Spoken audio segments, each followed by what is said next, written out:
Welcome back to the Keep Going podcast with Vin Kennedy. I'm your host, Vin Kennedy. Today we have a special guest. This is James. James, you want to do a brief intro? Yeah, I appreciate you having me on first off. So my name is James Boria. I'm 24 years old. Um, I do a wide variety of things, really. I am mainly an athlete. I'm an endurance athlete. I'm a former college baseball player. I played 5 years at Franklin Pierce University. It's up in Rindge, New Hampshire. It's Division II baseball. On top of that, right now, what I do for a living, I'm a personal trainer and performance coach. So I do some online work, mindset work with clients, as well as I train athletes in person. I have my own gym. I'm actually closing it down as of recently. I'm sure we'll get into that. But yeah, that pretty much sums it up. I'm just a dude who's just trying to inspire other people, do some crazy stuff, and spread some positivity. Yeah, crazy stuff for sure. We'll definitely get into it, like you said. But okay, so obviously we have a mutual interest in. I played baseball my whole life. I played my freshman year at Ramapo D3 school, and if you want to just kind of jump right into, was baseball, I'm assuming, was your first love and kind of got you into fitness as a whole? Yeah, it's interesting because my relationship with fitness changes after my career is done. But it was definitely the intro. Baseball was my life for 23 years, really. Um, and it was the one thing that growing up, it taught me a lot of things. It taught me how to work hard and, put in the effort for things that you want. It taught me a lot about building relationships, a number of things. But growing up, my parents were divorced, and obviously that's tough on a kid. They've been divorced since I was two. My parents lived in two different states. So my dad lived in Jersey, and my mom lived in New York. So on the weekends, I would go see my father in New Jersey, and that kind of sparked my love for baseball. Not because of the sport really itself, but because it was an escape from whatever was going on at home. But it was also a time where 2 years old is pretty young. So going to my dad's house on weekends since kindergarten, elementary school, middle school, high school, all my friends were back home where I went to school, kind of hanging out, doing their thing. And I was going to my dad's house. So it was my only way to really, one, meet people through travel teams and things like that, but also build confidence and work hard. It was an escape, from kind of being a lonely kid, I guess you could say. I wasn't really lonely, but you don't understand at that age, like, Gives you an outlet. right. Yeah. You don't Yeah. understand that, kids are out doing their own thing, and it's not personal. So I kind of took it personal, and I just like doubled down on baseball. And then I kind of learned, like, you work hard, you get the results. And I was like, this is fucking awesome. Like, I'm Yeah. just go all in on this. And I was like, I'm going to be a major league baseball player, and What position do you play? so I was actually travel ball to my last year of high school. I was a catcher. Okay. And, I was getting recruited by some pretty big schools, Duke, like Seton Hall, a couple other ACC schools. My last year, I was just like, I don't want to catch anymore. I don't really love it. I want to do something I enjoy. Like, I want to be an infielder. I wanted to be a shortstop. So I switched my freshman year of college. I went there as an infielder, and then I was kind of a utility guy throughout college. Yeah. I mean, that's a big change. To Yeah, anybody that really knows baseball. But I mean, it is. I was lefty, so in the middle infield was never an option. But limited. I definitely felt that pain where it's like, everybody, you see Derek Jeter growing up, see A-Rod, and you want that middle infield position. But that's a tough transition. But obviously, being able to hit is just, they'll find a place for you, and it seems that's kind of what happened. Yeah, I was always that was one of the main reasons why I wanted to switch, because, like, you go to practice as a catcher and you're catching bullpens, you're not really taking BP. Right. Um, During games, like, you're not really taking your at bat seriously. You got all your gear on, and, like, there's two outs, and the guy in front of you gets on. You got to take all your gear off quickly, and then run out to the box. And it's not a pretty position. It's, like, not flashy. You know what I mean? And I was more concerned about that at the time. So I was just like, you know what? I just want to focus on. I love hitting. I don't really like catching. I just kind of want to just go all in on it and see what happens. So it ended up working out, luckily, but I wouldn't say I was like. I mean, I guess shortstop's really a defensive position as well, so you can kind of get away with not having a great bat. Like, I was a good hitter. I was never a great hitter, Right. but I kind of, once I knew the catching thing wasn't there anymore, I stepped up my bat a little bit. Yeah. Yeah. Kind of forced to. Right, exactly. But something you touched on, which is huge, is I feel like sports in general just they create the relationships when you're younger. Mhm. And we kind of look back. So obviously I'm sure you were in the same boat where, you're on these showcase teams and you're going to these crazy tournaments and you're all over and like you meet friends from all over. And it, Yeah, it kind of it opens up your network, which obviously now you can use your advantage as well as helping other people. But it's something that I feel like again, you can't force people into sports, but I think a lot of kids would benefit tremendously from sports, and especially where things are going today with technology. I think it's a great outlet. 100%. I think the biggest thing that it gave me, besides the connections, was the ability to communicate. Like, you have to communicate on a team. Um, whether you're having a bad day or a good day, you have to learn how to kinda read the room. You have to be able to see how other people are feeling that day and, like, act accordingly, pick other people up, or check people when they need to be checked. I think that's a big one too. Yeah, Uh, so yeah, it really taught me how to communicate and also be considerate of other people. I feel like that's something that gets washed over these days, especially because kids are so, like, sheltered. You're not, especially in a sport like baseball, like, it's not about you. And you kinda see that it's gotten away from the game where it's a lot of, social media, everybody has their brand, it's all about them, but it's kinda taken my ego away a little bit where it's like, I can get my job done to help somebody else have the team win.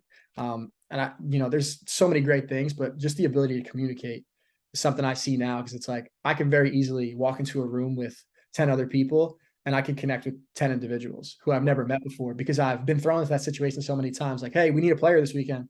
You want to come down? Sure, I'd love to. I'd love to play. And then you got to talk to the guys. You got to meet them. You got to find common interests. So it translates into business, life, anything. absolutely. Well, I think like just being a good teammate overall like you said, it translates in different areas rather than just sports. So true. Absolutely. So how did you feel like? So obviously, graduating, finishing, playing baseball. How did you feel with losing? I've heard you speak on it before about like losing your sport. Mhm. So if you want to Yeah. talk about that, Yeah. So a lot of people have the story now since the pandemic, but before it was like nothing like COVID ever happened before. So I got my season canceled, my senior season taken away from COVID. They canceled all sports. And that was my senior year of college. It was my senior season. And it was, looking back, the best thing that ever happened to me. But at the time, it was very hard, mainly because I didn't do the right things on the back end to make sure I went out on a good note. Um, I got into a lot of partying in college, drinking, and all this stuff, and I kind of just got sucked up in the environment. And then when my season got taken away from me from COVID, I had to look at my whole baseball career and be like, "Wow, in the beginning, you were really driven. You were really, you know, you can call it destined for greatness, is what I thought I was, right? And then this is actually the reality of it. This is your career. This is how it ended." Um, and it was really hard because baseball was my identity. It was the thing that, I was the athlete. It's kind of that stripe you have on your belt where you couldn't be doing anything else in your life, but if you're an athlete, people look at you like, oh, he's got it figured out. Like, he works hard. He's pretty driven. right? He must have drive. Yeah, it's true. Yeah, but I was anything but that. Yeah. So for the first time, I was like, well, now you don't have a sport. So how are you going to maintain that image? Like, how you're going to be exposed very quickly because you're not that guy. It was the athlete badge that made you that guy. Um, so I was like, you know what? If this is how baseball ends, I can't change it, but I'm going to change my life. And it lit a fire in me. And I was like, I was 30 pounds overweight at the time. I was like, I'm going to lose this weight. I don't like the way I look. You know, I'm going to get in the best shape of my life, and I'm going to make something of this. And it kind of snowballed. And then I was fortunate enough to go back. I got an opportunity to have my grad school paid for to go back for my fifth year. And it was kind of like a blessing. I had that whole year to then kind of rewrite the story and say, all right, I know I'm going to lose my purpose again, right? I know I'm going to lose this athlete badge again. So I have to do other things in my life to make sure that that's actually the person that I am. And then I found the bear crawl, which I did this past week, 2 weeks ago. Um, yeah, some other fitness stuff that I did while I was in season. But more importantly, just like self-development, like reading books, waking up early, working out, listening to podcasts, a number of things, just so I could go to bed at night and be like, all right, you're actually someone who's driven, not just someone who says they're driven because they're an athlete. So it was a wild ride of emotions, but ended up coming together for a greater purpose. So I'm thankful for it all. Yeah, no, absolutely. You touched on a bunch of things there that really hit home, and I think one thing I talk about it, I feel like with everyone that I have on, and it's that so like obviously you had a little bit of like that party spurt Hmm. where like I mean just to be honest, like from 18 to 24, like that was my life. Like it was just getting drunk and eating shitty food, and Yep. I was in a similar boat where I was up to like 250. I sit at like I don't even know, like 185 now. So it was I was really overweight. Yeah. So, but I look back and I'm like, damn, like it's all those years I could have made more progress, but I'm also like the things I learned and the takeaways I have from kind of experiencing the party scene for lack of a better term. I think it helps with your story. It helps cultivate you. So I Hmm. wanted to know like how do you feel on it? Would you say you regret it or you kind of like you think it all plays a part to your story? No, it all plays a part to my story. I definitely don't regret it at all. And the thing is, when you're chasing like big goals after you're done with college and your party years, you got it out of your system, right? And it was the fallback, like when training got tough, and I was like, I just want to be the dude that goes out and parties. Like everyone's out partying, everyone's out eating shitty food. Like they look so like they're enjoying themselves. And I'm just like, well, don't lie to yourself. You did that, and now you're this is what you turn to. Like this is the better option. Right. So it gives me perspective in those tough moments of like, damn, bro, I got to go out and train for 3 hours today. Like, I don't want to do that shit. And I'm like, Yeah. well, what else are you gonna do? You're gonna go out and party? No, you didn't want to because this is what you committed to after you did that for 5 years. Right. So it gives you a reason to double down, It's you true. know? Yeah. And So yeah. it just it's the perspective because there and I speak to so many people that are like, I didn't go away to college. I wish I experienced it. And I'm like, you don't. Like, you didn't miss Yeah. anything. Don't worry about it. It's so true. And it really, like you said, it's the harder road. And it's, I'm obviously not going to name any names, but I have a bunch of friends that reach out and they're like, how do I really get into fitness? And, and again, I think it also makes us a little more relatable because like people saw me drunk every single weekend. So like, Yeah, this is no, like, I'm just saying this to say like I was out every weekend. Like this legit. wasn't a game. Like, unfortunately, like it was who I was. And again, with the shitty food and stuff like that, but it's just, and like even myself, I kind of hit this like self-development journey in 2020 and I fell back off like not this past summer but the summer before that, Mhm. off the rails again. And it was like, but like now that you had the mind switch, and I knew it was temporary. And it was like I did sober September, and then just since then I've never looked back. But it's even when I was doing it, I just this is the easier route. I switched careers and I ended up like kind of using that as like my scapegoat and my vice. And now I feel like you're in a similar boat where if you kind of cut off all your vices as far as what could be viewed as negative vices, what are you left with? So like that's where I'm at now. And it's like I kind of cut everything out that isn't really supporting where I want to go. And now it's, if I'm gonna indulge in too much working out or too much running, it's like, yeah, of course I'm gonna beat my body up, but who am I? It's not really hurting me in the long run. Mhm. Yeah, I have a lot of thoughts there, and I'd be interested to see if you kind of have the same thing where you have your podcast, or you're doing these things now, and people still hold you to that identity of the dude who was out every weekend drinking and partying. And it's cost me friendships where I talk to people and they're like, "Who the fuck do you think you are, dude? Right. Like you're out here trying to do this shit and you're telling people all this stuff. Like this was you 2 years ago." And I'm like, that was me 2 years ago before I figured all this shit out. Right. And and I've gotten to this point because I was so unbalanced. And I think I'm 24, and at this point in my life, like my early 20s, I don't believe we really have a lot to balance, right? Like in college, you're balancing your relationships and stuff like that. And you could call it what you want. But now I look at it and I'm like, okay, I have these friends who I'm still friends with, but they're partying on the weekends. They're doing all this bad shit. They're not getting me anywhere. Like you said, they're not helping me. Like, what the fuck am I balancing? Why am I'm not balancing those friendships. There's Right. nothing to balance there. I don't have my life figured out. How can I balance a life that I don't have figured out? And then I just went totally unbalanced for a year and a half, almost 2 years. And I got to this point, and now I have my routines. I have things that I can fall back on. And now I'm going to find balance. Like now I can dabble in those friendships because I know, all right, Sunday comes, I got to get my long run in. I got to do my training. I'm going to lock it in, but I have something to balance. Right. And I don't think enough people understand that. It's like, well, I have a like I have a life, I'm alive, so I have to balance things. It's like, well, if you're balancing shit you don't care about, you're not really balancing anything. There's no Yeah. incentive to keeping those balloons up. Like you're wasting all of your good energy that you could be putting into doing something significant that actually matters, you know? So Um, true. so yeah, it's tough. And I don't think enough people understand it. And I don't necessarily think I would have understood that unless, like I said, I went through those experiences, but also I had a greater vision. Like for some reason, I found this bear crawl, and I'm sure we'll talk about it for people listening. Probably, what the fuck is he talking about? Um, I found the bear crawl, and it gave me a reason to like do all of those things and like kind of push those relationships aside and push that lifestyle aside because I had a greater vision. Where if I didn't have a vision that required all that energy, I probably would have been balancing that too.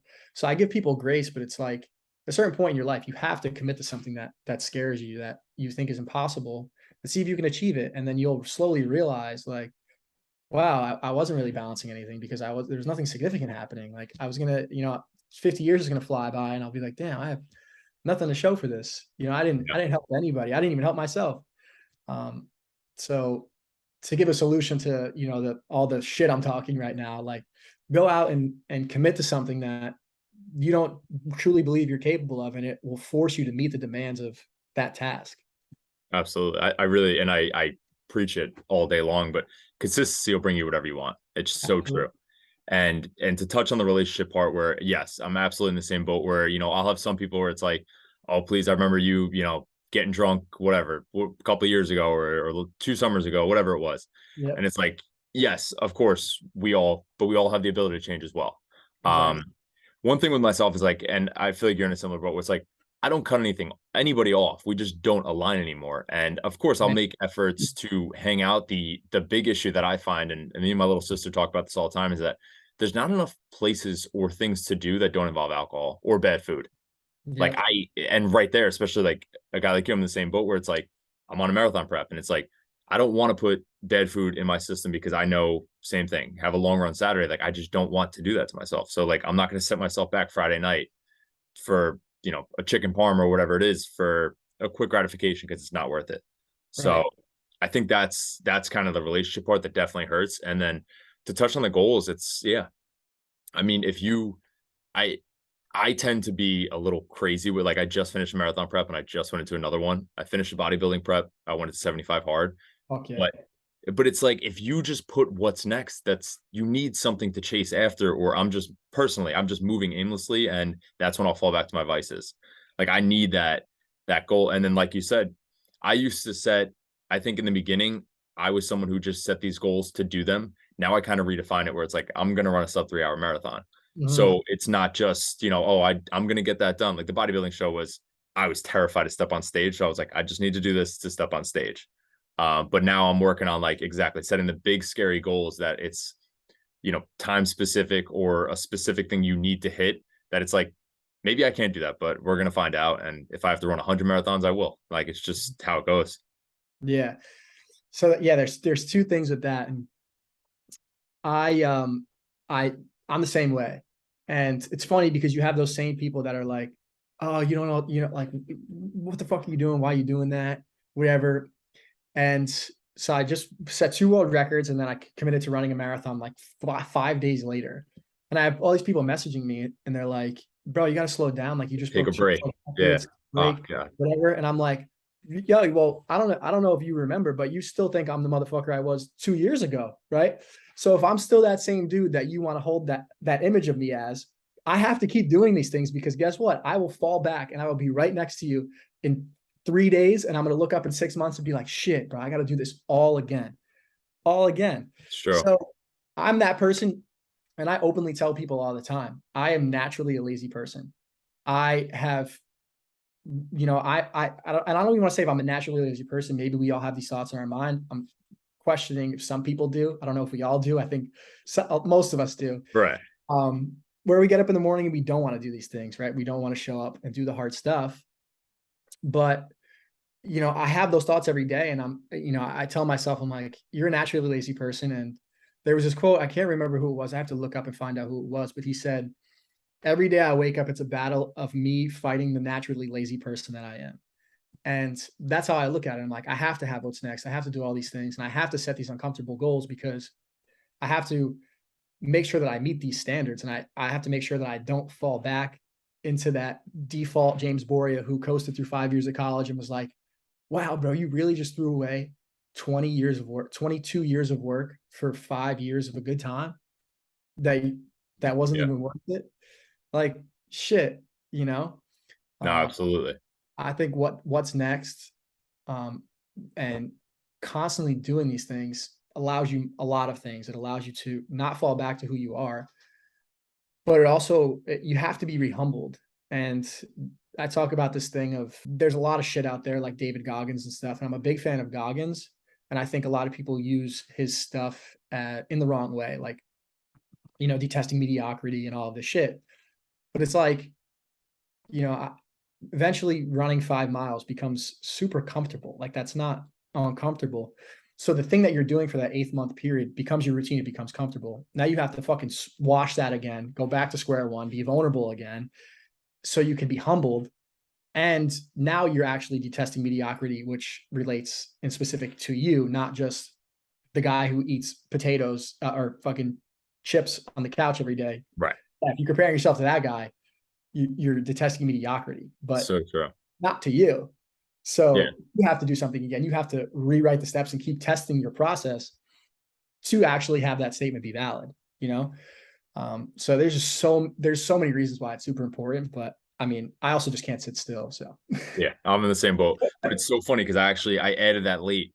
So obviously we went over some topics, but I literally added that late because I heard you say that the other day, and I thought it was so interesting, and it made me sit because again, this self growth is all reflection, and it's right. self work, and we take a look in the mirror, and it's accountability. So I was like, wow. So I'm doing another marathon. So now I'm like, whatever I do next, I don't. Again, it could involve running, but maybe it's a 100 miler, maybe it's an Right. Ironman. Like I need to. You're right because we do the most growth when we're uncomfortable. Mm-hmm. So, of course, a marathon prep is not the most comfortable at all times, but when you're just accustomed to running, that's what you do. It's so true. And I think that I heard you say that the other day and it really, really clicked for me. And I think a lot more people that are in this wave of, fitness for the growth of who you're becoming need to reevaluate and kind of assess because, if you're someone that's just in the gym every day, you go from bulking to cutting to doing a show. It's what are you really chasing? Mm-hmm. Yeah. And it doesn't have to be physical even. I define it as like something that makes you squirm, Yeah. right? Like if you can easily tell somebody I'm going to do this, you have to add an element to it. You have to add a layer to it in some form or another. And I think a lot of people think it's physical, but I think it's not just about being uncomfortably physically. Like ask that fucking girl out, Right. or send that message to that guy that you really really would like to connect with on Instagram and have that phone conversation with him and give honest praise and tell him like, yo, I really follow you. I really like your work. This is why I like your work. There's so many layers to it. And that's where I think where balance is, right? Like you have all of these layers of life, right? Like physical, mental, spiritual, whatever. Now balance those and squirm when you tell people, oh, yo, I think I'm gonna ask this girl out. And they're Right. gonna be like, and in your heart, you're like, I don't really want to do that, but I'm gonna go do that, and it's the same thing. It's like, I'm gonna run a marathon. All right, well, you've ran 5. Right. So does that make you squirm? Probably not. No. So you might not grow a lot, and there's nothing wrong with it. Like, don't get me wrong, it's still physically challenging, but Absolutely. you're not growing, right? And if we're in the business of growth, it's like you have to keep rewriting these pathways in your mind to try all these things. And like I'm even trying to take it a step further now, where it's like I want to find 5 different things that I've never done before, um, and just Monday through Friday that's my workout. Like, I want to learn how to do a backflip. I might go to a gymnastics gym and train that. Maybe I'll rock climb on Tuesday, you know, and just constantly chase all of these different things and not really have physical goals in them, but just go into them open minded and say, like, I don't really feel comfortable. Like, I don't, I'm going to go into rock climbing and ask a dumb question. But when I leave that session, I'm going to be like, wow, that wasn't as bad as I thought. I'm Yeah. glad I asked that question. I might have looked like a fool, but I feel good. Like, I'm sure you can relate to that, where you're in school and you take all this, it takes all this courage to ask this one question and you do it. And everyone's like, wow, that was a really good question. You're like, oh shit. Like, I feel Yeah. good about myself. Trying to get that as much as possible from all different things. And I think people, they kind of wash over it a little bit. They, they, they push hard a little bit and then they draw that line. It's like, well, if you got this far, there's plenty of more. Very few of us actually reach our physical mental limits. We don't really know. You can't put a line on how much we're capable of. So try and find it in as many places you can. It's so true. And it's funny. So I actually, the start of this year, I was doing a thing where every once a month I was trying something new. I I hit 12 things like within the first like 3 months. But and I Sick. honestly I haven't I just keep doing new shit and I'm not even paying attention to it at this point. But something else to touch on that I was just talking to a buddy about it today. Again, I bring up my little sister. She's became my best friend on this self-growth journey. I'm sure you're in a similar boat where it's like you kind of unfortunately a lot of relationships get weeded out and Yep. I'm always with my sister, so there's that. But we talk about it where I was never, the bodybuilding stage. I was generally someone who was shy. I mean, I won class clown in the end of high school, but it was because I was so scared of like school itself that I was like, I need to be the clown. Like that's just where I went in that. Yeah. Which again doesn't make any sense, but just kind of how it went. But yeah, so what I would do is kind of now what me and my sister do all the time is if a post or a reel or anything on social media is going to make me uncomfortable, I have to post it. I That's my love it. rule because I'm like I don't first of all I don't care. I care to an extent, but it's not going to stop me from doing anything I want to do. And you're right. I just feel the most growth and even the posts that are cringy or authentically you and like vulnerable, they always get the best feedback, whether it's the most views or whatever. Just when it comes to people actually relating, I always get the best feedback when it's something that I was like, ugh, I don't even know if I really want to post that, but I just force myself to at this point. Yeah. I have so many of those. And that's funny that you say that, because like I'll call myself out. Um, so I'm big into like fashion and things like that, or like lifestyle. And I actually have to do deliverables for this company Cuts that I have. I'm an ambassador for. Um, and I'm still in the stage where I'm like very unsure where my content is going to go, and I want to kind of fill a lot of buckets. And I have a video idea, right, that I want to do. And I'm like, ah, shit, man, like fucking Becky from high school is gonna look at that and be like, look at this fucking loser. Yeah, This is cool, you know what I mean? absolutely. And I don't post that stuff sometimes, and I don't post things that I should. But like you said, it's that thing. Once you post it and you see the feedback, or even if you get negative feedback, like everyone thinks they really care. We all care what people think, but we think our reaction is going to be way worse than it actually is. Like, Always. you'll get a negative comment on a video like that, and like you sleep better than you did the night before. You're like, well, dude, I did it. At You know least I what I mean? put it I'm out more there. Yeah. concerned about putting it out there than the negative stuff people say. So I think, like I said, we're all so much more capable than we don't give ourselves enough credit for how well we can handle these things. So I appreciate that, because now I'm gonna try and post that video. Yeah, got him, man. Well, it's funny too because and I've had this other conversation where it's kind of like so even if you get negative feedback, it lasts 20 seconds, even in the other person's mind. It might hurt you longer, but it really lasts 20 seconds. And if it doesn't and it keeps going in their mind, now you made an impression. So Mhm. like regardless of if it was negative or positive, it really must have been something good because it struck a chord. Right. So it's kind of like, you don't really lose even if you lose. So Yeah, I agree. And it helps the algorithm. yeah, yeah, right. Good and So bad, they true. can't tell. But and then you just touched on it, so I think we could just hop right into the partnership. So I love Cuts personally as well. I was just wondering how you got involved with them, and then I see, like you said, you're focusing in on where exactly you want your content to go, and with that, it's probably giving you vast opportunities in different markets as well. So if you kind of want to go into how you started with them and how you have your other brand deals. Yeah, so I actually Cuts has a thing on their website where you can apply to be an ambassador. And I didn't even think I was gonna get accepted. It's kind of like an interview process where once you get accepted, you have a couple interviews and then they kind of let you on a team. Um, so I did that and I was just like, dude, oh, whatever. Like, that I don't have, I'm not really talking to anybody. I'm not asking for anything. Like, I'm just going to apply and see what happens. Um, and I got accepted. And then like I said, you don't expect something like that to happen, but sports, all these things, like I'm able to connect really well. So I get on the phone calls with these guys and I'm like, yeah, I'm fucking, they work with Devin, Levig, the guy who bear crawled the marathon. Mhm. Like, yeah, I'm breaking Devin's record, whatever. And like I come kind of like just natural connector, um, and they kind of dug me, and then we kind of set something up. So I'm an ambassador for them, and I work with a couple other companies, which I really thoroughly enjoy. That's kind of what I want to pursue full time eventually.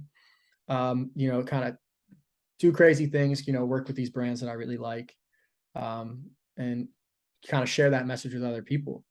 But a lot of it's very interesting. Like I kind of the bear crawl footage kind of had it's stent of virality on TikTok. Obviously, it's something that's very bizarre. So I get a lot of my stuff through there, and I think a lot of people listening to this might think like brand deals come through Instagram and more like legitimate platforms. But I've gotten more paid opportunities through TikTok than Instagram. People on Instagram just want to send you free stuff.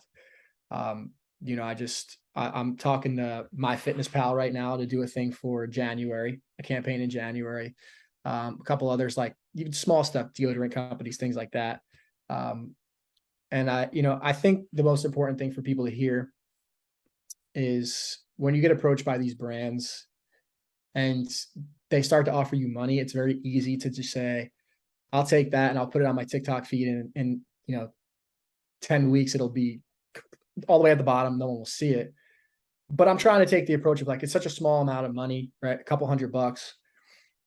My brand and my image is way more important than promoting this deodorant that I don't even know if I'm going to use it or not.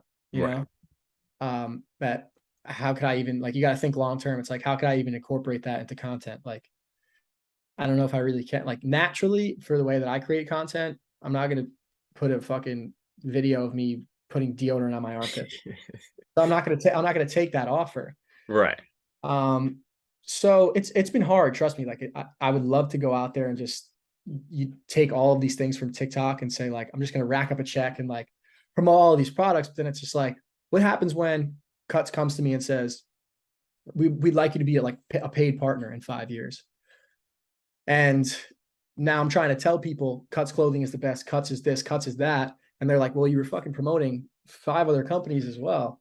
Like, you got a message from, or you're promoting whatever, I don't even know, like BYLT Basics, I think is like another company. Like you promoted them too. So like your word doesn't mean anything. Right.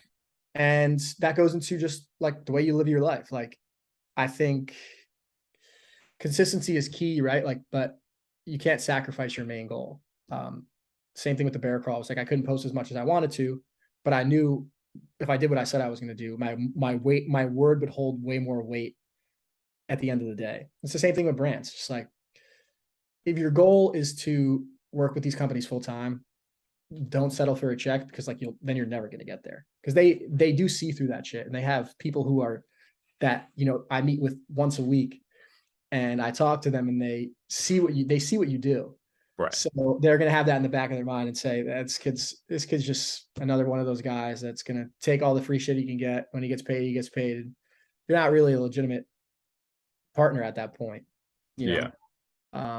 So easier said than done. I mean, I didn't necessarily invent that strategy myself.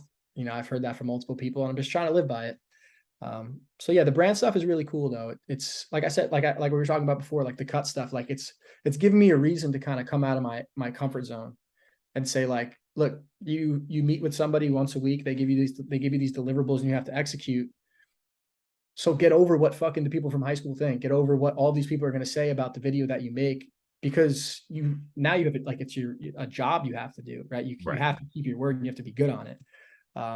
So I've really enjoyed it. And it's something I'm really hoping to pursue full time eventually, if I'm fortunate enough. That's awesome. And I think something you touched on too, which is so important, is so obviously you're on like a self-growth journey. And with that, you're not going to compromise what you actually value. And I think that's so important, especially, I'm 27, you're 24, just being at a younger age. And I spoke with Dom as well. And just, you guys like, again, like it goes back to like me, my drinking phase where I'm like, I kick myself because it's like I could have been further ahead, but obviously everybody's on their own journey. But you guys have such a good head on your shoulders and you know where you're headed. And I think it's so important not to compromise your values now because you're playing the long game. And like you said, like, what are you gonna do with like a like? Listen, maybe it's an all natural deodorant brand. Who knows? But Right. it's true. It's if you can't, if you're not going to be able to actually provide them value and provide yourself value, it's not worth it. It's not worth the check. And I think a lot of people would just take the check or take the quick opportunity or the free clothes and just kind of chalk it up to it is what it is. But that's not how you live your life. And I think it's, it's honorable. It's cool. Thank you. Yeah, I try, it's long-term thinking. I'm a big, like I said, connections. I'm not interested in working with companies that don't give a shit about the people that are promoting their products. Right. There's zero chance I work with you if I don't know who you are. If I don't know somebody in the organization, I don't have to know the CEO, but my direct line of contact, I want to know. Right. And that's been, I work with Roan, I work with Cuts, I work with this company Lasso, who's a sock company. And that's about it for right now. I can't, I definitely don't have one more if I can't roll it off the top of my tongue. So those three companies are all people, I know people in the brand, and they're super receiving of information that I have to say, and they listen to me. And it's like, that's valuable to me because now I feel important. This is a symbiotic relationship, like you said. And that's important because now I'm learning the ins and outs of these brands, and that will help me in the long term because Absolutely. I understand how to navigate these waters, if it's with this company or another. Absolutely. Yeah. So obviously Bear Gold and Ultra. So if you Yep. want to just kind of take that where you want. Yeah. So I touched on it back with my graduate year at Franklin Pierce. And like I said, I was looking for something. What's next? Right. I'm looking for something to do. Continue um, on this path that I've lost the weight. Um, I have a little bit of belief in myself now, and kind of the direction that I want to go. And I think I knew what I was looking on, right? Like you graduate college and everyone's like, oh, what job are you going to get? What are you going to do? You're going to do this, you're going to do that. And I was like, let me beat people to the punch. Like telling people I'm going to bear crawl an ultra marathon once I graduate college, people are going to be like, I'm going to have so much more pressure because everyone's going to be saying, you got to do this, you got to do that. You should be doing this. So I wanted to decide early, and like right before my season started, I remember Devin LeVake. I watched him over COVID. He bear crawled a marathon. And I started reading up on the stuff, and listening to podcasts. And in one particular podcast, he was like, somebody's going to beat my record. Somebody's going to bear crawl a marathon. And I'm excited to see them do it. And I was like, that's it. Like, I'm going to do that. So I drove to my buddy's house and I was like, yo, dude, I think I'm going to bear crawl a marathon. And he was like, yo, he knew about Devin. He was like, don't do a marathon, do 26.3, do a tenth of a mile more. So I was like, shit, like he actually thinks I can do this. Right. So I'm like, fuck it. And I have a vision board. And I told my girlfriend at the time, I was like, can you print out an outline of the New York City Marathon on your way over? And she was like, yeah. So she prints it out, and I'm like, once this goes up, like this has to be done. And they were all in the room. I have never told this story before. And my buddy that I told and my girlfriend were in the room, and I was like, boom, I put it up, and I was like, all right, this has to happen. So then I started telling people about it. I was like, I'm going to bear crawl marathon. And I told so many people. And then once I got back home from school, everybody knew about it. Everybody kind of was like, I don't think anyone really, seeing the way the year went, I don't think anyone thought I was legit. Everyone thought I was nuts. Right. And didn't think I was going to see it through. But I was like, this is all I have. I'm going to take this year and just commit to something great. And I started to look for reasons to do it. And I ended up partnering with this great organization. They're a nonprofit. They're called The Hidden Opponent. And they work directly with student athlete mental health. And I wanted to do it for mental health. And this goes back to the brand stuff. When I was looking for a charity, I was like, I don't want to find an organization that I'm just going to write a check and that's it, right? I'm going to put all this work in. I want to be a part of something.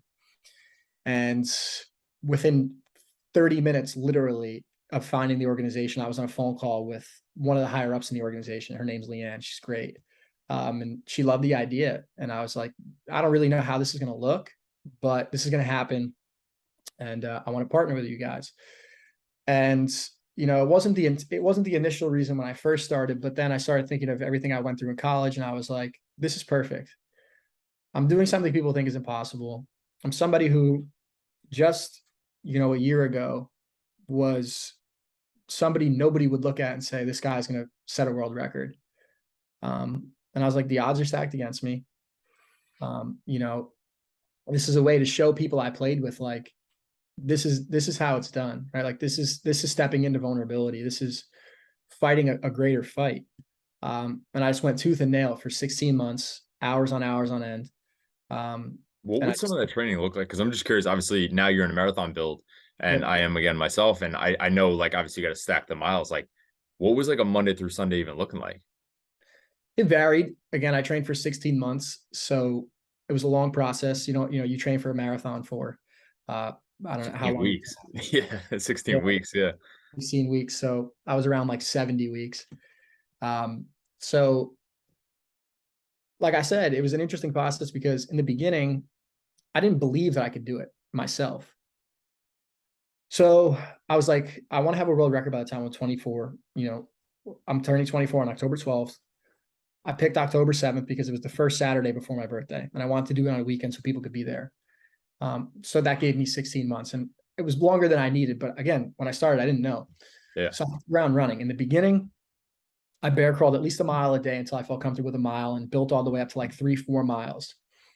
And this was pretty much daily. And then I quickly burnt myself out. Obviously, this went on for like 2 months. So every day I'm just out there just bear crawling, bear crawling, bear crawling. And I burnt myself out, and I was like, all right, now I have to be a little smarter with this. There's obviously different ways to train that are going to get kind of the same results.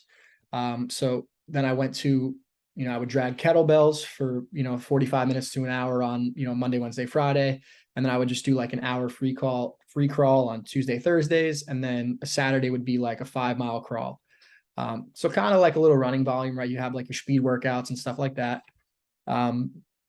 And then after that, so from like January to April of 2022, I didn't bear crawl at all. Barely. Maybe once or twice a week because I felt guilty that I wasn't crawling. And then during that time frame, I got comfortable with about 7 to 10 weeks, depending on how I felt. I would go and do a long bear crawl. So that would be over 10 miles. So over the course of my training, I did like 2 or 3 10-mile bear crawls, a half marathon, and a 15-mile bear crawl. So that gets me to about April, where I'm not really crawling, and every 10 weeks I'm just going out there and doing a longer crawl. And then my strength coach, I started to get back into training again. One of my coaches was like, if you really want to break this record, I had a goal of doing a marathon in under 20 hours and 48 minutes and 31 miles in under 24 hours. And he was like, if you really want to break this goal, or break this record, you have to treat this as a runner would. And it's going to suck, but you have to basically look at the most you've ever done and how long that's taken you, and then build percentages off of that. So over the summer, all the way up until October, so for about 2.5 months, I'll lay out a whole Monday to Saturday for you. So Monday was like an 8 to 10 hour bear crawl. Tuesday was like 5 to 7 hour bear crawl. And Wednesday was roughly around like 3 to 5 hours. And I'm giving you those windows because I was trying to get as much volume as I could. So you can't really know what's going to happen to your body during a 5-hour bear crawl or an 8-hour bear crawl. So you might need to go lighter the next day or heavier if you're able to. I would take Thursday off, and I would rinse and repeat. And I was out there for about like training between bear crawling and lifting and additional like aerobic work. My lightest day was around like 8 hours, and my longest day was around like 12 hours. And I dragged my feet through a lot of it.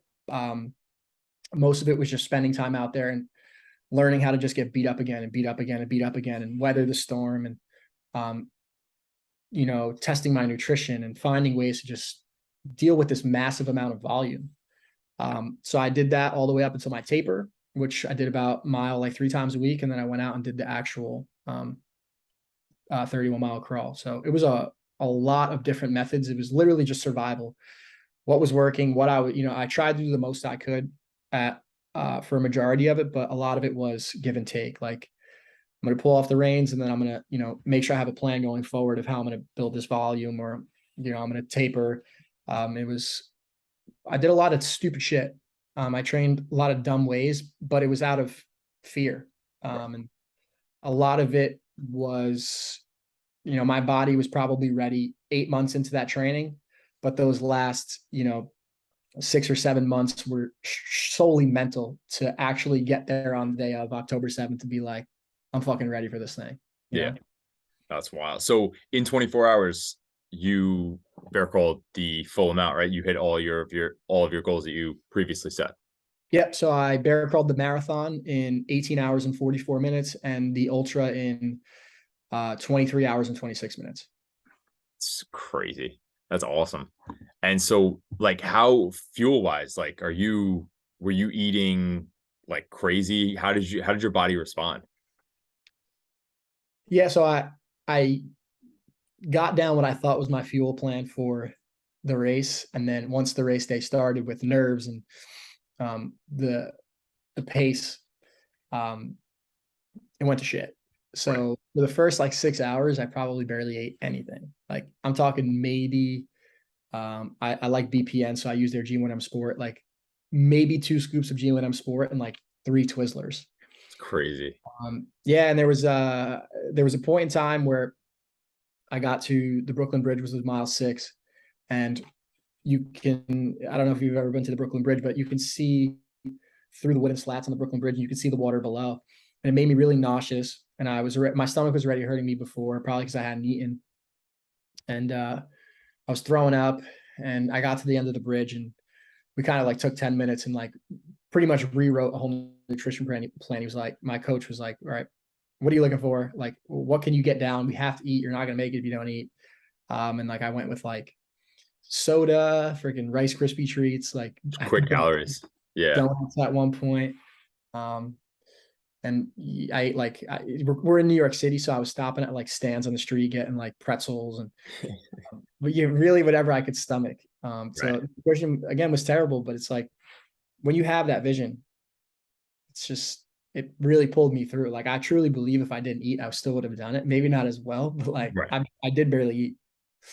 It's crazy. It really is crazy. Yeah. And I actually I had Joe on the podcast. I know Joe as well. And I heard you on his podcast saying that you didn't eat. And I was like, how is that even like, or that you barely ate? I was like, that's crazy. And then I just know myself, like, I feel like if I like put like Twizzlers on my body at that point, but again, you just need the calories. Yeah. And then so while you were in prep though, so like the days you would bear crawl like 10 miles or 5 miles, like how much were you eating like on a daily basis as far as like just normal nutrition? Did you see like a really like were you just ripped through calories? Like you had to obviously get shredded. Mm-hmm. Yeah. I was eating around like depending on when I was training, like the last month I was training, I was probably eating around like 5,000 calories a day. It depends, like, if I was out there like a 10-hour day, I'm burning close to like 7,000 calories. Right. I eat till I feel good. That's the number that my whoop gave me. So maybe I was in a deficit some days. I lost a good amount of weight during training. But I would do 2 scoops of G1 every hour. I was working out. I always had food on me, bananas. I drank like honey by the jar, candy, and then a lot of just, my protein would come towards the end of the day. I would try and make up. Because when you're out there in the morning from, 8 a.m. till 2 in the afternoon, you're eating a lot of mostly carbs and fats. So you're not really getting your protein in. So the end of my day would be stacked with like steaks. I would try and eat, even, breakfast, I would try and eat steak. Don't really like protein shakes. It was really anything I could. And like, I was, at the end of the day, when you have to make up that many calories, you eat shitty food. Right. There's really no way around it. Like chicken parm or, I never got fast food, I will say that. Like for some reason towards the end of my training, it was chocolate chip muffins. I was craving chocolate chip muffins, and I Yeah. would go through like 2 a day. Yeah. And I'm not talking like ones you get at the store. They're like, I'm talking like from a bakery that are like just Yeah, like legit. gross.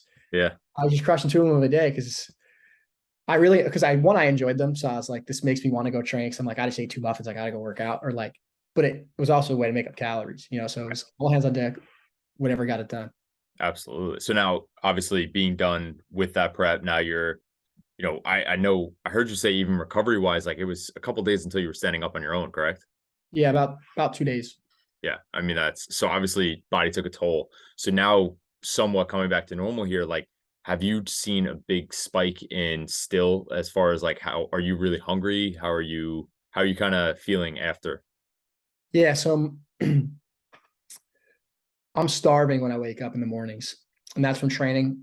Before training, and in a good amount, before I started doing really like a lot of volume, I wouldn't really wake up hungry. I would need to like 10, 11 in the morning. But now when I wake up, like no matter what time I wake up, I'm starving. But I think that's just my body's natural kind of digestion or whatever. But in terms of recovery, even like going into the marathon prep, like I still have like my ankles kill me, my knees kill me. I have a lot more nagging injuries than I thought I would, um, from doing that. Because when I was training and you're doing it every day, you're not really thinking about it. You're kind of like you expect things to hurt. Now I'm in the mindset where I'm like, I'm running. These things shouldn't hurt this bad. Right. Um, so yeah, there's a lot of lingering stuff, but the diet I'm definitely trying to figure out a little bit now, because like I've gained like I lost about like 8 pounds during the crawl, and then I gained that and like 5 pounds more after in like 2 weeks. So I was just like, I did it, I'm done. I was eating like shit. Right. And that's why I did the marathon, because I was just like, this is bad. This is bad news. Need that next goal. Yeah. Right. Okay. And then, so what would you say were some of your biggest takeaways from the crawl just as a whole? There's so many. Um, I think the biggest one is you can't do it alone. You can't do something like that alone. And you need help, and you should want help. Um, I'm always someone who tried to do everything on my own. I wanted to do everything on my own. I thought it was a lot cooler. Um, and one, for the sake of my goal, I never would have been able to achieve those times if I didn't have like amazing people around me. I mean, dude, like during the crawl, I had people feeding me pretzels. I was like biting their fingers, like rubbing my legs, freaking trying to keep me warm. It took a legit army to get it done. So that's probably the biggest one. And then, in terms of myself, there's always more to give, no matter what. And I learned that a lot through training. And I have an interesting perspective on it now that I think a lot of people would enjoy. But I thought about it during the crawl as well. I kept telling myself during training, it was a big thing. I would say like perfect second, perfect minute, perfect hour. I would repeat it in my head, like perfect second, perfect minute, perfect hour. And there's always more to give. Is you could take one more step, right? If you can read one more page, if you could do one more of anything, you can do it all. And that process hit me in training when I was at the lowest point I've been. I was about 2 weeks into that like really intense block where I was training like 35, 40 hours a week. And my energy was gone. I hate saying depressed because I really wasn't depressed, but I was super down. I would find myself, I would go out to dinner. I would, meet with my family for dinner, and they would say something to me, and I'd sit there, and then like 3 minutes would go by, and I'd be like, I'm sorry, I wasn't even listening to you. Right. Um, and I said to my trainer one day, I was like, dude, I don't know if I have it in me. I was like, I don't know if I can do, I don't know if I can do, I keep doing this.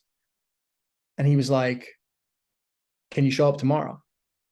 And I was like, yeah, I think so. I was like, I definitely can. And he was like, and that's it.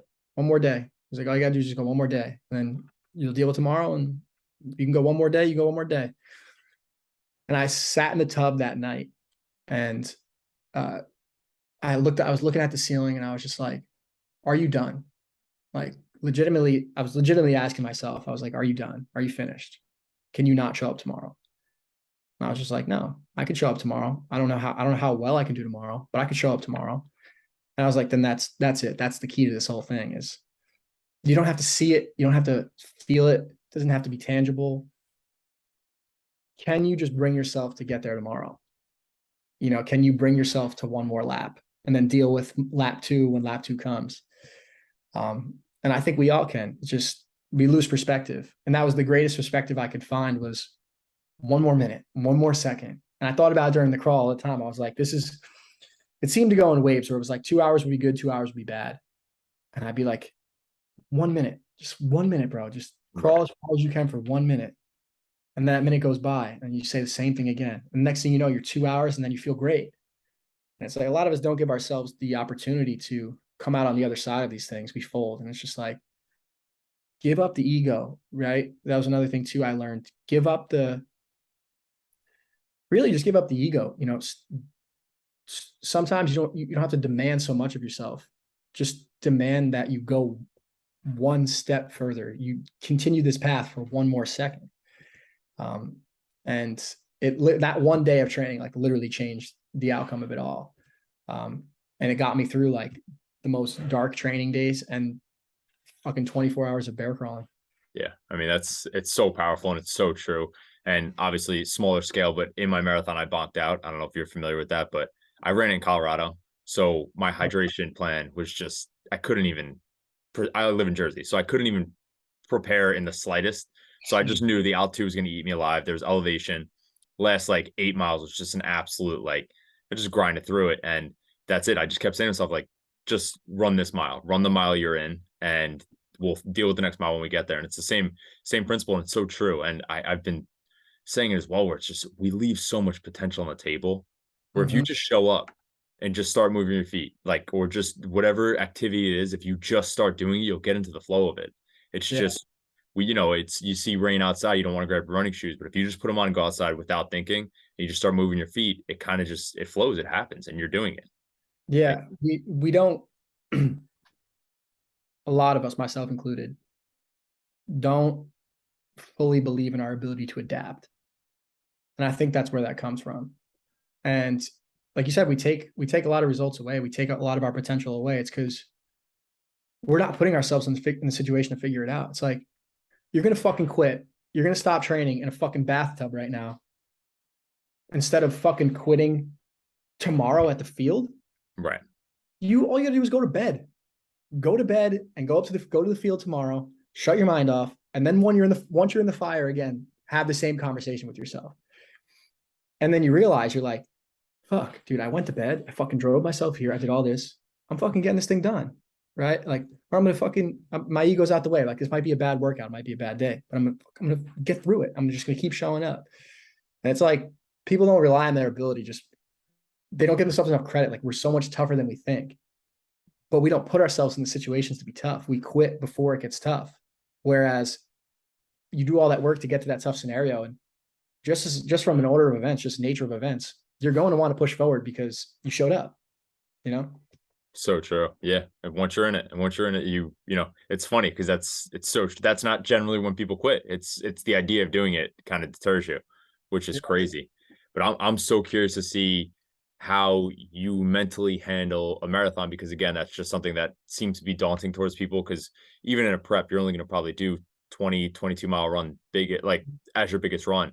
So I'm curious to see how, obviously battling through this, if it's kind of like one of these things where it's nothing, or if it's still, because it is new, so of course it could be the other end. But Yeah. I, it's been a lot. I mean, just from the bear crawl, obviously it's been a lot tougher on my body, but another reason why I wanted to jump into it so fast is I wanted to give my mind time to recover. Right. But I also didn't want to, because there's no better time than now. My body and my mind is primed to suffer for 10 hours. That's if you run a 5 hour marathon, which, I mean, it's pretty slow marathon. I guess it's fair to say, like right. that's 2 marathons. So I can go out there and suffer for 3.5, 4 hours, however long it takes to run it. And I've done that 5 more times. Right. So Yeah. there's no better time than now to just like the time doesn't haunt me. It's the intensity now, 'cause it's a lot faster, right? Right. I'm getting that I'm out of breath, right? And my legs are burning because they're moving faster. That's going to be the battle, and I'm excited to kind of push through that. But as far as the time's concerned, it's like I always tell myself, like, bro, it's an hour. Right. This is nothing, you know? Yeah. No, it's true. I mean, if you, and again, physically you're going to burn out, but if you have the mental game on lock, it's going to be a non-issue. And then next, this is kind of my big question here, and it kind of goes along with the bear crawl. So I always ask what keeps you going, but I kind of want to know what specifically kept you going, like in the deep miles or on the Brooklyn Bridge. What was your why? Yeah. Um, I'll say this before I give this reason. I think we all have a lot of reasons. And I don't think you could plan for the reason that's really going to pluck your heartstrings in the moment. Um, so I went in there with a number of reasons. But in those dark miles, like I said, my parents were divorced. I didn't speak to my father for about 10 years. And as a kid, it always left me wondering, like, who is a man? Like, what is a man supposed to be? You know, or I don't want to be anything like my father. Um, and I have a little brother. He's 17, and he was with me every step of the way during the crawl. And again, this is something I really didn't think about until I was in it. And I remember I was at mile, I think it was like 18. And like I said, the longest I ever bear crawled was 15 miles. So everything after that was unexplored. And like I remember at mile 18 was like really difficult. Um, and I kept saying to myself, like, you can't quit, right? Because you've never gone this far. Like if you quit, you're going to do this again. You know you are. But you'll never be this close. So that led me to fight for reasons. And I fucking looked at my younger brother and I was just like, you didn't talk to your dad for 10 years, right? Like obviously I'm just kind of laying this out for people. You didn't talk to your dad for 10 years. You were wondering, you know, what a man is, right? Like you don't want to be like your father, right? Didn't show up for you in certain capacities. This is your fucking moment. This is your moment. This kid's looking at you right now. Like, I can't wait to fucking say, you know, this is what my brother did, or, you know, this is my brother did this, you know, and when things get tough for him, he's going to be able to hopefully look back on this and be like, nah, man, like I share the same house with my brother. Like we're different, you know? And I was like, you can't fucking quit. Because if you fucking quit, that kid is gonna forever remember this moment and say, yeah, he met something that was tougher than him and he gave up. And it gives my brother a reason to quit in the future. And I was like, that's not fucking happening on my watch. You know, I'm trying to break that pattern. It's not gonna be me. So that's like it put me in such a different mindset because I was just like, it's not about me now. Like this, I'll break my wrists. I'll freaking pass out as long as I don't make the conscious decision to let him know it's okay to give up. Right. So that was my dark mile. Why? Yeah. No, I mean it's so true, and of course you're affecting him, and he directly sees the effect. But just doing something like that, or even running a marathon, just anything that takes extreme effort and prepping and planning, you're inspiring people around you. And I think even just your social media as a whole is a living testament of that. And I'm sure you don't even know the impact you have on people that don't even reciprocate it or let you know. It's and I think that's something that's cool with social media, but it really is. I think when you have that why to really help and inspire other people, you can't lose. 100%. Yeah, I was blown away by the amount of support that people showed me. After this whole thing was over, I was blown away by the people that were actually watching. You know, I talked a lot of shit about, I don't want to say I talked a lot of shit about, but, you know, I talked a lot about people that you post for, and they, you know, and you're thinking about them in the back of your mind, whether they're going to judge me. People fucking checked me and were actually like, I've been watching you for, this is great. And I'm just like, damn, wow. Like, I never would have thought this person would have been watching me and might have been moved by I did. And I'll share a story on here. Some girl reached out to me. I don't really even know who she is, but she works at a PT clinic. And she was like, I shared, my your bear crawl with a couple of my patients that don't have social media. And she was like, one of my patients came in after you did it and was like, he fucking did it, didn't he? He's not, I think she said he was 94. Mm-hmm. And she was like, yeah, he did. And then she goes, after I told him that, he proceeded to squat four more times the reps than he ever has before. And she was like, I hope you know, like, you're touching more people than you think. Yeah. And I had that moment where I was just like, shit, like I have an obligation now. I have a reason to keep doing these things. But I appreciate that. Thank you very much. It Oh, was of course, man. I mean, listen, and again, with all of this and all you're building, if you could fucking bear crawl an ultra marathon, I think you're gonna be all right in life. Like, it's just seriously though, man. I wouldn't stress it. I know. Obviously, you're 24. You're trying to figure it out. I know you're working with Joe. I heard the podcast, and I wouldn't stress a single thing. It's all gonna come together, and just keep sticking to the plan. thank you, man. Of course. No, I really, really appreciate your time. Your story is incredible. I share it with people all the time. Thank And you so much. yeah, absolutely. I really, really appreciate your time, brother. Yeah, I appreciate you having me on, man. Of course. This is one of my favorite conversations. I appreciate it. No, of course, brother. Thank you. Of course.